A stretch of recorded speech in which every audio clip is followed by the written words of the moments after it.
Vamos lá, vamos para o assunto agora, para dar risada, o assunto é super sério. O ex-presidente Jair Bolsonaro está a caminho do Brasil nesse instante. Ele embarcou esta noite em Orlando, na Flórida, num voo para Brasília. Depois de 4 anos no governo, o PL espera dele, ou conta com ele, para uma atuação de oposição. Confira a reportagem de Theo Cury.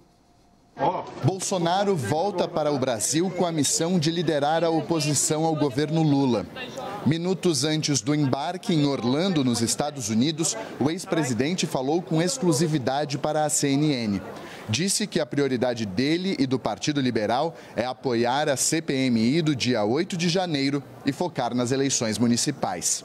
Pretendo rodar pelo Brasil, 1 ou 2 saídas por mês nesse ano, máximo 3, para a gente conversar com os nossos simpatizantes. Agora, posso adiantar que, infelizmente, não tem como a gente colaborar com o atual governo que está lá, tendo visto o quadro das pessoas que ele colocou, em especial nos ministérios, bem como as suas propostas. O clima de festa esperado logo no retorno ao país foi frustrado. O voo de Bolsonaro está previsto para chegar a Brasília às 7h10 da manhã. E manifestações no aeroporto foram proibidas. O objetivo é evitar tumulto. O chefe da Polícia Federal em Brasília diz que Bolsonaro deve sair do aeroporto por uma área fora do saguão convencional, o que deverá dificultar o contato com apoiadores. Nesta quarta-feira, em nota, o PL informou que não está previsto qualquer evento ou fala do ex-presidente e que do aeroporto, Bolsonaro segue direto para a sede do partido aqui em Brasília. Ele será recebido pela esposa, Michele, seu antigo candidato a vice, Walter Souza Braga Neto, e parlamentares. Na sede da sigla, ele assume oficialmente a presidência de honra do Partido Liberal, cargo pelo qual vai receber R$41 mil por mês. Bolsonaro passou 3 meses nos Estados Unidos e logo nos primeiros dias no Brasil enfrenta mais um desgaste público. Deve ser ouvido na quarta-feira, dia 5 de abril, pela Polícia Federal, intimado no inquérito sobre o recebimento de joias que ganhou de presente de nações árabes. Não sei por que desse escândalo todo. Em 2021, o ministro nosso foi na região da Arábia Saudita e ganhou dois presentes. Um para mim e a primeira-dama. Um para mim, também conhecimento, final do ano passado que tinha chegado. A primeira-dama ficou na alfândega. Ela tomou conhecimento, eu também, pela imprensa. E foi buscado documentalmente, com ofícios. Nós buscamos recuperar esse material para o acervo, por ofício. Ninguém quis buscar na mão grande. No governo do PT, a avaliação é a de que Bolsonaro tem muito a explicar. Ele vai ter que chegar e vai ter que dar explicações sobre as joias, vai ter que dar explicações sobre várias questões que estão sendo descobertas no governo dele, vai ter que dar explicações sobre as obras paralisadas no país, Caio, vamos tentar separar torcida, simpatia, polarização. A gente não consegue fazer uma análise razoavelmente objetiva. Pelo menos a ambição nossa é fazer uma análise razoavelmente objetiva. O primeiro encontro dele é com a Polícia Federal. Qual é o dano eleitoral? Qual é o dano de imagem? Qual é, no fundo, a densidade eleitoral da qual dispõe Jair Bolsonaro neste momento? William, ela é alta, porém menor do que já foi. Ela decaiu desde a derrota eleitoral, muito por uma falta de estratégia clara do próprio ex-presidente agora, de saber como lidar com a derrota ao mesmo tempo em que tinha um capital político a ser trabalhado. Então é preciso considerar que nesses 6 meses ele perdeu força, mas ele ainda tem um capital político para liderar a oposição, como nenhum outro player no campo político da direita hoje no país tem.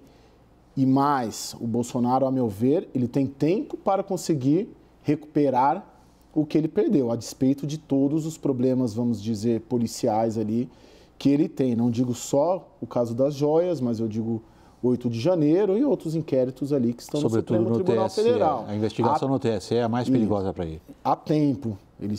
Estamos em 29 de março, não tem nem 100 dias do governo Lula. Se organizar e se estruturar, e ele tem gente para fazer isso, porque a gente acompanhou o governo dele, ele não se organiza muito para isso, não gosta, mas ele tem um Valdemar da Costa Neto, que é um craque, ele tem o Ciro Nogueira, que está muito empenhado em estruturar essa agenda de liderar a oposição e recuperar isso. Não está morto politicamente, longe disso. Deixa eu ir para Brasília com a Raquel primeiro, depois na sequência o Daniel. Raquel, qual é a sua percepção da densidade política de Bolsonaro aí pelas suas conversas em Brasília? William, eu acho que ele tem força, sim. Minimizar isso é um erro para o governo Lula. O próprio governo Lula dá discurso para ele com os sucessivos erros que comete. E aí falo da lei das estatais, falo de erros como a reação do Lula chamando ali, criticando o Sérgio Moro, dizendo que era tudo uma armação, enfim, diversos erros de política econômica, erros políticos que vão dando discurso a Jair Bolsonaro. Só que ele tem várias armadilhas na frente dele e a situação jurídica dele que o constrangem muito. Quando ele diz, né, ao Leandro Magalhães que não quer liderar a oposição, quando ele ele vai chegar aqui amanhã, ele pediu para não ter palanque, não ter carro de som, não quer discursar, ele vai ali fazer um evento para deputados, senadores, para ex-ministros. Ele tá com medo de errar nas palavras, porque ele tem medo, eventualmente, até de ser preso.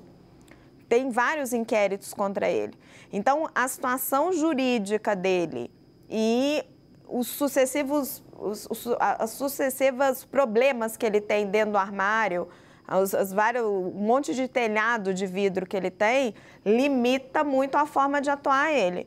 A aposta hoje do PL é que quando ele comece a correr o interior, ele fique mais livre para falar. Porque aí não vai ter a imprensa nacional ali o tempo todo na cola dele para ficar perguntando sobre as joias, sobre os atos antidemocráticos, etc. E aí ele vai se sentir mais livre, mas ele tem discurso, mas ele tem um limitador forte. Deixa eu ir ao Daniel, e é basicamente a mesma avaliação que eu peço que você faça, Daniel, sobre a densidade política eleitoral do Bolsonaro neste instante. William, acho que assim, o grande retrato é que a gente teve um fenômeno, o Bolsonaro se está forte ou fraco politicamente é uma excelente pergunta, mas o bolsonarismo continua muito presente no país. Parece bastante claro, pelo menos para mim, que se tinha uma grande parcela da sociedade que por diferentes razões se sentia oprimida de alguma forma. E o Bolsonaro destampa ali aquela contenção do politicamente correto, e aí é difícil que essas pessoas recuem novamente para aquela caixinha onde elas estavam, né? Nenhum outro político hoje da oposição, nenhum líder, claro, consegue atrair essa base talvez mais radicalizada, né? Mas que é muito importante numericamente, que inviabiliza que outro líder mais moderado, um governador de estado, Eduardo Leite, Tarcísio de Freitas, Romeu Zema, por aí vai, consiga se viabilizar e ocupar o lugar do Bolsonaro. Ele tem muita coisa ainda, uma agenda muito difícil pela frente. Em maio, tinha gente que dizia assim, bom, a inelegibilidade sai até maio, em maio porque você vai ter ali uma pequena troca de composição no Tribunal Superior Eleitoral. Agora todo mundo já diz, não, até maio não sai, então até maio ele não estará inelegível. Preso, a aposta é de que vai ser muito mais difícil ainda que ele seja preso por N razões.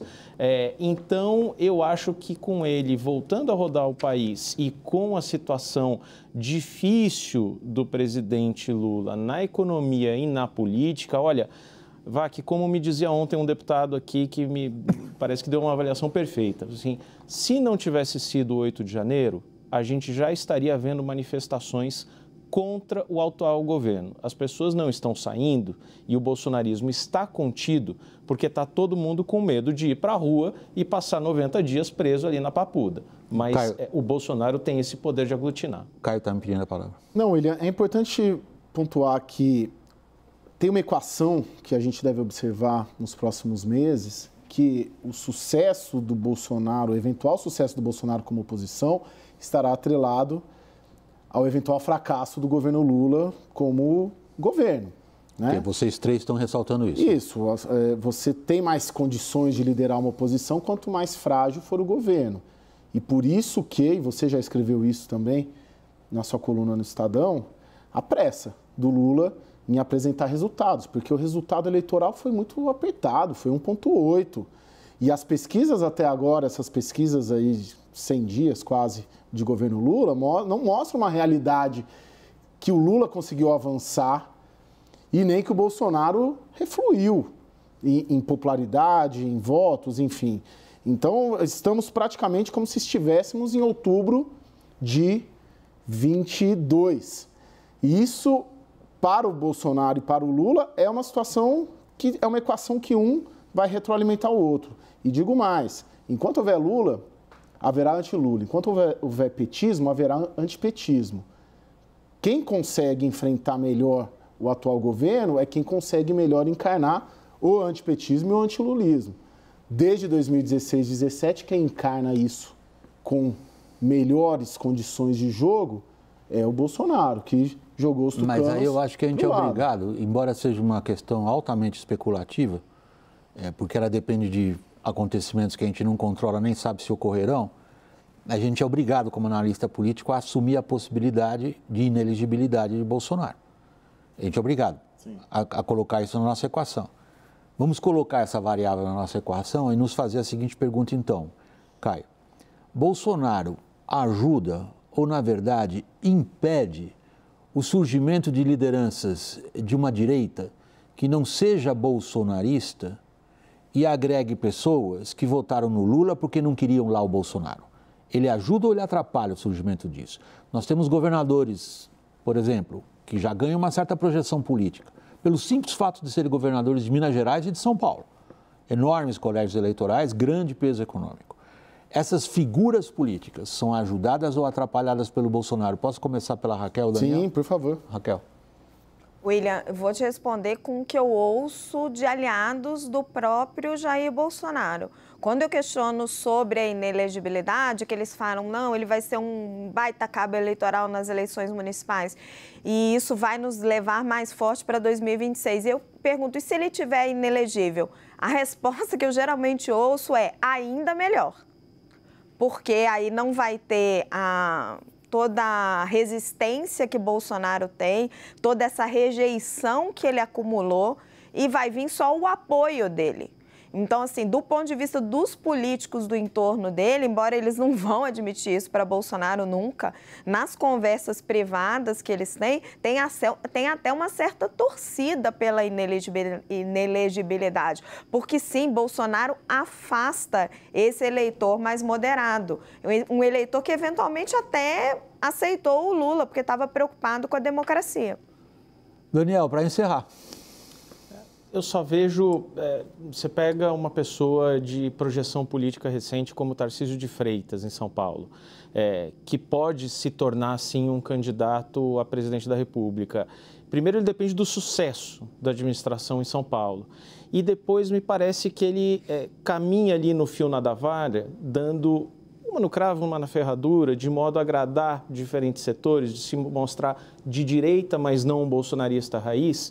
E aí ele precisa ir se descolando ali na sombra, sem que ninguém perceba muito, quase como se fosse uma terceira via, como tanto se procurou em 2022. Agora, acho que Bolsonaro ainda sempre vai ter como carta na manga alguém que pode pegar o espólio dos seus votos. E aí pode ser a ex-primeira-dama Michele, pode ser uma Damares Alves, pode ser quem ele quiser transformar.